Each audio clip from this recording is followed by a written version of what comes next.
So today we're going to take a look at a game that happened back in Masters Copenhagen between Fnatic and Paper Rex, and I'm going to see if you guys can tell the mistake, and I think it's a pretty big mistake, that Fnatic made in this game, because I'm pretty sure that some of you will have done this exact same thing in ranked games, and today we're going to explain why it is such a mistake. So here's the scenario. It's 8-8. Fnatic are attacking here on Ascent, and they're going to go for an A hit. It's a 5v5, and we're going to play a bit of an extended clip here. We're actually going to go into the next round as well, because I don't want you to, have something super obvious as to what exactly the mistake is. So just keep your eyes peeled. There will be a little cut in it as well, because of the timeout between these two rounds, but keep your eyes peeled for what the mistake is. A side.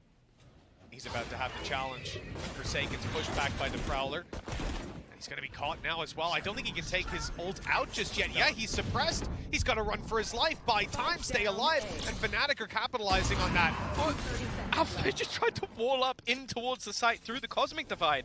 Well, I question whether it would have impact. The ult definitely has a freebie kill. Boaster trying to lurk his way through though. They might not have spotted this angle, but they actually use that haunt to give him away. The rest of the team though is double back in towards the B site. It's completely clear, so the likelihood is Fnatic will have an afterplant, and more importantly, Boaster is still here behind them. And he passed right by a Prowler. I don't think that they imagine that he could be around this area. Maybe they'll clear it. Yes, they will. Okay, Vigilant on the way through. They've managed to avoid giving him a pick, and they don't want to hunt him down. That's the thing. It's just a time waster completely. He can keep on playing cat and mouse all round long. Paper Rex need a reset. They've got to look for the site, and that's Durka waiting for them, missing the shot. Enzo with a rifle in hand, holding down the laneway. He'll give up ground too. The ultimate used here, hoping that that'll give them the extra edge, dodging the reveal around behind the boxes, and Durka now with an up in hand gets that extra shot off, finds the kill that may just have secured the round. Left Forsaken with absolutely no chance to even get out. That's the thing, he could just try and hold them in. Bear in mind, they lost every player in the last round, so any cost that can be caused here will actually affect Fnatic. But again, they had to use a lot for this, Mitch, and those are the moments that could define this map. Most definitely. I mean, they've got that lead right now. But taking a look at where things are at economically, certainly shaky ground. That operator for Durka, one of the main things. They win the round, don't buy. And it's caught it. Yeah, no, it's... And so, did you spot the mistake? Because if you said that it's Fnatic's buy after winning a round, you would be very, very correct. Because Fnatic decided after they just won that round that they were going to save in the next round. And that, I think, is a very, very big mistake. So let's explain why this is such a problem and why you shouldn't do it, okay? And let's take the worst case scenario. And Fnatic were not in the worst case scenario. The worst case scenario would be that you win the round, but you all die, and you literally all of you have zero money, right? And I'm going to take this as a realistic worst case scenario. This is not the theoretical worst case, but let's say that you win the round and you get all of the kills, right? That's normally how you're going to win a round, where you get all of the kills, and let's distribute the kills evenly so that each person gets 3,200 credits, the 3,000 for winning and the 3,200. And let's assume, as I said, that when you're all on literally 0 credits, right? With 3,200 credits, you could either get Spectre, Judge, Falls, and Utility, or something like Bulldog, Guardian, Lights, and full utility as well. That's kind of probably the range of buys that you will be going for if you had this amount of credits. Now that buy with Judges and Spectres and Guardians and Bulldogs isn't great, and I understand that, and you probably, if your opponent had a full buy, would be the underdogs in that round. But let's take a look at the different scenarios that could play out. So, either the first thing that can happen is you could win the save round. Now, this is assuming that your opponents can still buy, but you win the save round, and if you did win that save round, then things are just good. You are just in a pretty good spot if you do win that save round. Or there could be a weird case scenario where both teams save. Now, I've said that this would be a 50-50. It would probably depend exactly on what exactly both teams decided to buy.